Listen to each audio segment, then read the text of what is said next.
Limited time only at Value City Furniture. More in a moment.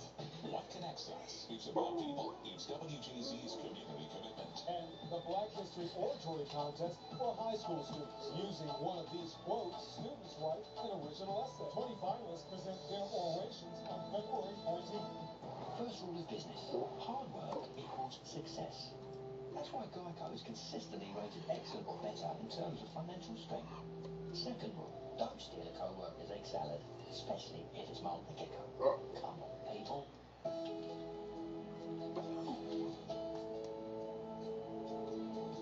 You can make a bigger difference in the world.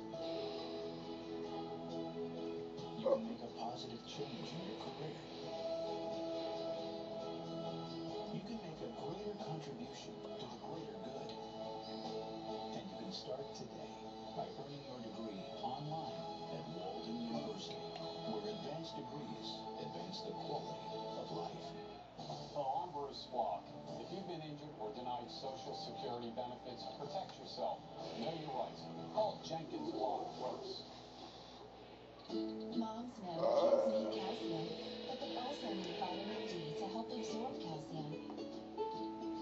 With Yoplait Kids, Trix Yogurt, and Go-Gurt, they get both. Yoplait, the one for kids. Did you know Go-Gurt is specially made to freeze and thaw by lunchtime? So kids can have their favorite yogurt in their lunchbox. Go-Gurt. Freeze it, thaw it, eat it up. Now, more power packages. Catch all the places in a 9-piece living room with a 2-piece leather sectional and ottoman, 2 nesting tables, 2 storage cubes with pillows, plus this LG 42-inch LCD TV and stand, all for $17.99 at Value City Furniture. Winter storm warning. Stay with WJZ's first warning weather. Good afternoon, Bob Chuck in the Weather Center. We take a look at radar. We have snow across the area right now. It continues to move in our direction, and it will build in intensity throughout the next several hours. I think by 6 or 7, we'll probably have a couple of inches on the ground. And overnight tonight, that's when we expect the heavy snow to fall. Later tonight into tomorrow morning, we're talking very heavy amounts, and it could snow 2 to 3 inches an hour in some locations. Tim Williams joins me now. Tim has a look at the current watches, warnings, and the snowfall amounts that we're expecting. Tim? Well, watch is still in effect. We're looking at winter storm warning in effect for all the areas shaded in the dark blue here. That is in effect until 10 p.m. tomorrow. We do have blizzard warnings in effect for the beaches, the Delaware beaches and up toward New Jersey. That is because the winds are really going to kick in. And we'll feel those winds area-wide here through the evening into tomorrow. As for amounts, we have not deviated from our amounts. We are still looking at primarily 16 to 24 inches across much of the area, with local areas seeing a little bit higher amounts. Depending on the wind drifts or the winds and the snow drifts, we are going to see more than that. Less amounts as we start to see a bit of a mix down toward the beaches, but more of a rain event down toward Ocean City, but they're still going to get some of this snow. We'll continue to keep you posted. For now, back to Dr. Phil. We'll be back at 4. We have been unfolding an incredible story of a young woman by the name of Loretta who was brutally raped at the age of 15. Now, she stepped up at the time, and you know, a lot of rape victims have real fear about doing that, but she did. She stepped up, she cooperated, she participated, and she identified the man she believed without a doubt was her rapist. She helped police and the courts put him behind bars. But her world was rocked 14 years later when the man was released due to DNA evidence. It was a small DNA sample, but it proved that an innocent man had spent 14 years of his life behind bars for a crime he did not commit. Now still, Loretta was convinced that he was guilty and should not be walking the streets.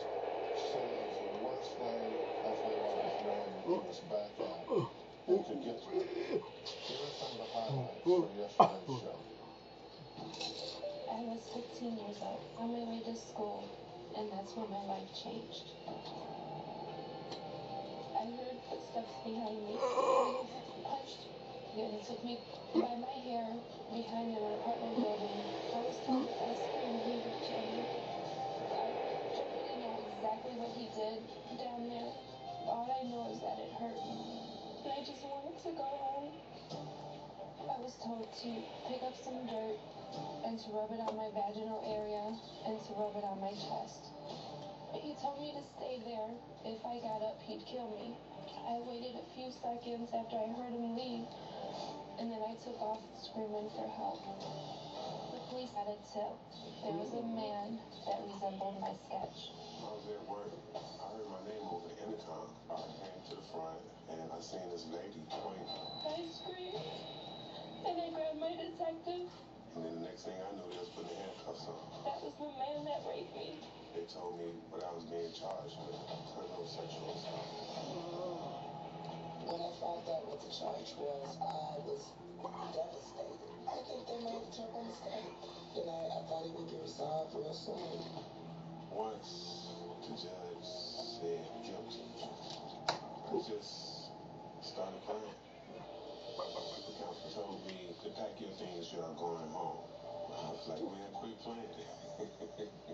He said, I ain't playing. He said, your DNA test came back. You were not the person.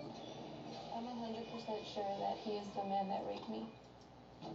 This DNA evidence was sent to 2 independent labs, and both of those labs independently came back and said this man was not there. This man was innocent.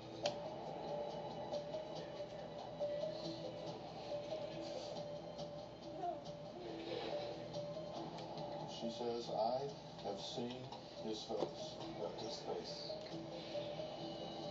Not this face. What it was someone that looked like him. I was there. I touched his face. How could the DNA be wrong? They weren't as careful with DNA samples back then like they are now. If they found someone in the system that it did match, how would you feel then? If they found somebody, I would feel excited, but it goes back to saying that I did something wrong. What did you do wrong? To tell her the truth, look where it got me. Well, the lady you did tell the truth, you did do the right thing. With proper controls and constraints, would it help you to talk to him? You have nothing to be ashamed of. You have nothing to be embarrassed about. If you were wrong, it was an honest mistake. I think it would help for you to talk to him. It would help you get closure on this whole situation. Will you think about it? I have to talk it over with my husband. Can y'all talk about it? This is a decision for a husband and wife. I will support whatever decision you make.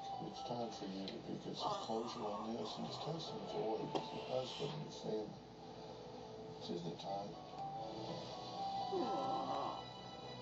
Well, the question that we were left with yesterday was whether or not Loretta would be brave enough to face Dean for the first time since she had ID'd him as her rapist 15 years ago.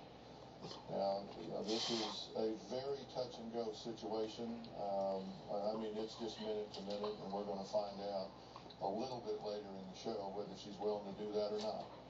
But first, I want to show you just how often an innocent person is convicted due to eyewitness testimony. Loretta is not alone. Now, Jennifer was raped at knife point and ID'd the man she believed to be her rapist.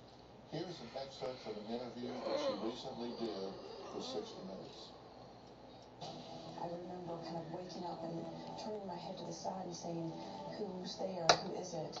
And I saw the top of someone's head kind of sliding beside my mattress. And I screamed, and I felt a blade go to my throat. A knife. And he told me to shut up or he was going to kill me. She vowed to stay alert and study him so that if she lived, she could help put him away forever. I can remember looking to the detective and saying, it's between 4 and 5, gonna have him do it again. And then she knew it was number 5, Ronald Cotton. Did you feel absolutely certain? Absolutely certain. Did anybody say to you, good job? Well, what was said to me afterwards was, that's the same person who picked out the photo lineup. So in my mind, I thought, bingo, I did it right. Well, Ronald Cotton's trial lasted just 1 week, and it took the jury only 40 minutes to convict Cotton. He was sentenced to life and 50 years. He started working in the prison